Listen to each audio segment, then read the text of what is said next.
At the end of 2019, some 79.5 million people worldwide were displaced. Slightly less than half of the world's refugees are children under 18.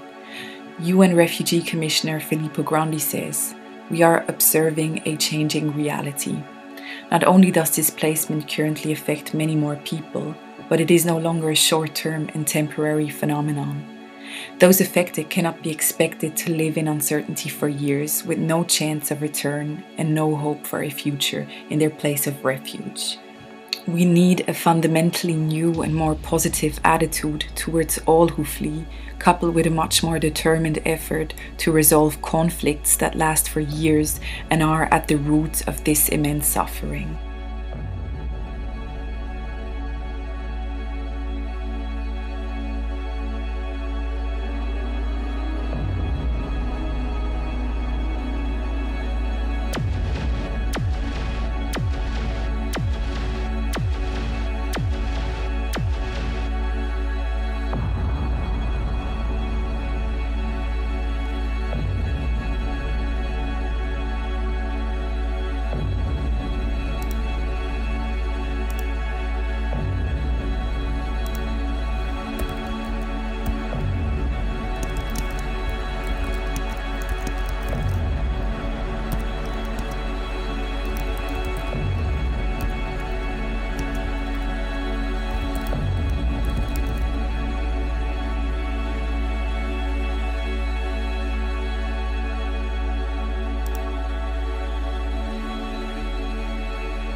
Do you want to know where we are and where you come from?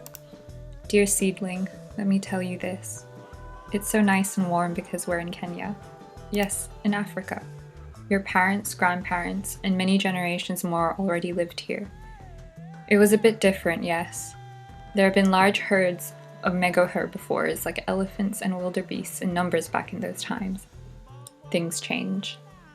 Now there are also new friends from other areas of the globe here, as the bamboo family over there. The soil around your fine roots is a mixture of silt, loose river sand, and soil.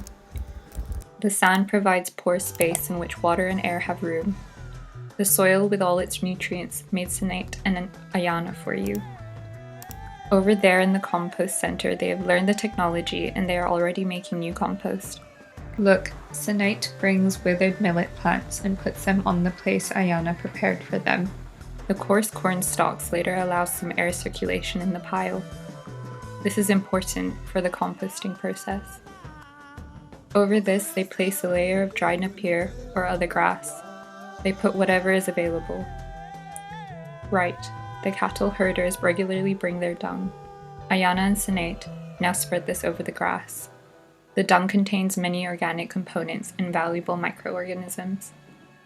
From home, Ayana and Scienece bring ash residues. Every day after cooking, they collect the remains of the burnt wood and put it in a pot. A waste produced is reused. After the ashes comes a layer of green leaves, grasses, and kitchen waste. Why they also pour the so precious water into the strange pile? Don't worry, it doesn't take much water. But the compost pile needs to be a little moist for composting.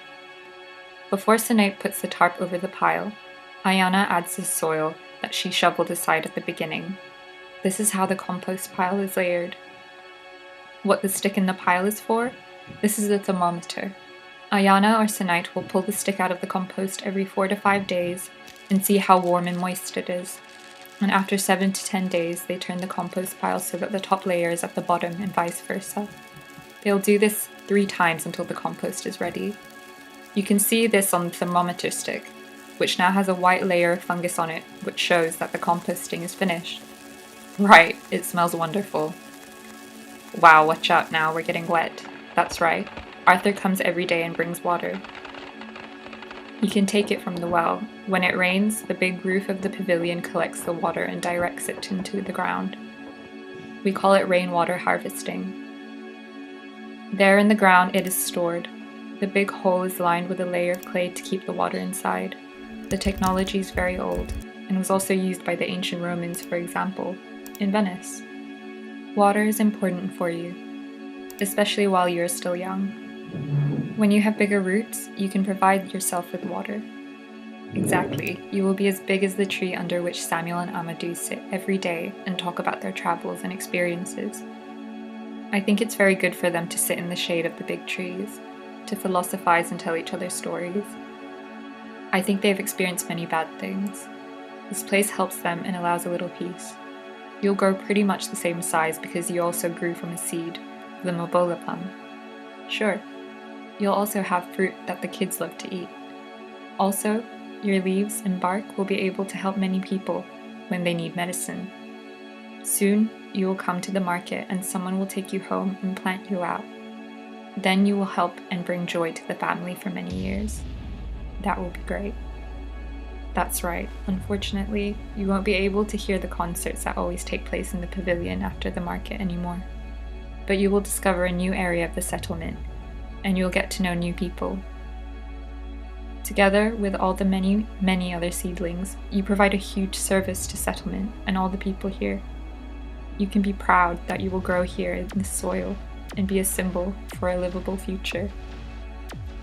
Trees can provide many different functions and thus make a scalable contribution to a growing green infrastructure in Kalobeyei. Green infrastructure built on trees can succeed in addressing multiple of the UN's Sustainable Development Goals with a quite simple approach. It will contribute to food production and security. It will protect against floods during the rainy season. The trees provide firewood and building materials. It creates a chain of jobs around green infrastructure. Gardens, streets, public space will become more pleasant and contribute to well-being. An offer for natural medicine is created. Soil quality and soil life is improved. Biodiversity is promoted.